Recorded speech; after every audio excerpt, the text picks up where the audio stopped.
speaking with me today. Absolutely. Yes. Well, first off, congratulations on Mary and George. I've watched 3 episodes and wanted more immediately. And I want to ask you, Julianne, because you're an executive producer, would you talk a bit about your initial reaction to this project and what drew you to come on as a producer, It was executive the producer? writing, honestly. It was DC Moore's writing. I think right from the first page, it was so vivid, it was so arresting and so unlike anything that I'd read in terms of period drama that I kind of the character really leapt out at me. I loved her. Yeah, I mean she's fascinating and incredible. And Nicholas, I wanted to ask you a little bit about this kind of gender flip that's going on.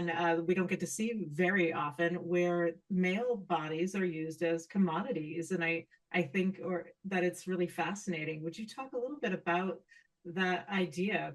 We just don't get to see that.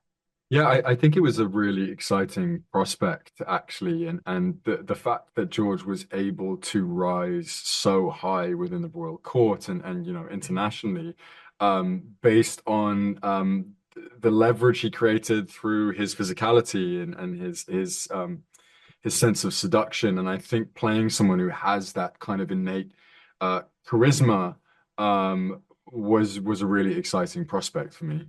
Julianne, would you talk a little bit more about Mary? And I mean, she's obviously very cunning, uh, and she gets by with her wit and her looks and the assets that she has available to her, which to me is this is a bit of a survival story for her, I think. Would you talk about that? Absolutely, it is. I mean, because when you really look at her situation, I mean, she's one of the first people to voice it too. She said, "I have no property. I have nothing. I have, the only agency she has is through the men that she's married to or her male children." So I think her ambition is tied to her desire to survive and thrive and make sure that her children are set up. And so she is, you know, incredibly cunning. She's trying to figure out how to stay alive, how to advance herself, how to advance her children. And she's very, very aware of the limitations of being female. Nicholas, would you talk a bit about because George is also cunning and a survivalist, and would you talk about forging this relationship with Julianne as playing your mother, because they are really quite cut from the same cloth, I think, at least from what I've seen. Yeah, Yeah. totally. I mean, he is the product of her education in a lot of ways.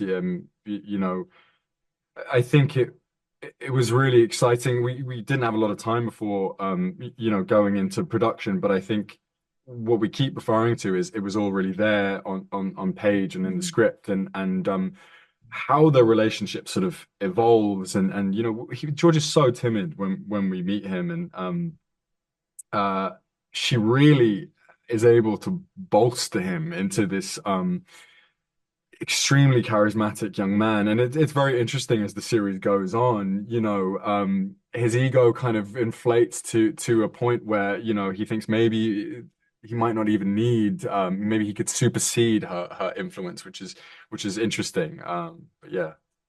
Right back to you, Nicholas, and I just wanted to ask you about this. Bodies are just bodies, and this is an unabashedly queer series, and we don't get to see that very often anymore. And you've been, of course, a part of some queer projects recently. Would you talk about what it means to you to be able to be a part of that? I think it's really special. Just seeing the incredible resonance that Red, White, and Royal Blue had. I think this is obviously an incredibly different show, and I think playing someone whose fluidity allows him such agency to navigate through this world is incredibly empowering and incredibly rewarding as an actor, because you feel like there are no rooms that he doesn't feel comfortable in. There is no one who is out of his reach. And his mother props him up so well to sort of begin that journey. So it's very exciting to play as an actor.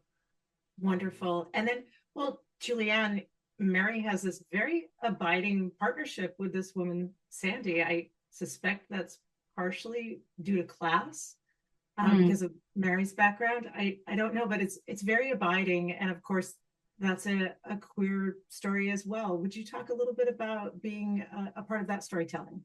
I think she's looking for a partner and she's looking for someone she considers an equal. It's very, like I said, the hierarchy, the sexual hierarchy is so prevalent in her life where she's always tied to a male figure that I don't know that she feels completely at ease.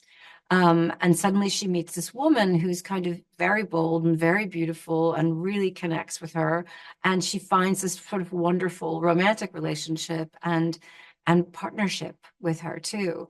And so it's nice I mean, it's the one place I think Mary feels safe, where she feels like she's not going to be threatened. And I think you also see, in Mary the same fluidity that George possesses too. They are people who are very comfortable in their sexuality and very comfortable using their sexuality to advance themselves if they need to. But it's also something that they can enjoy themselves. Thank you so much. I loved what I've seen so far, so I can't wait to see the rest. Thank you very much for Thank speaking. You you. lovely Thanks a chatting. lot.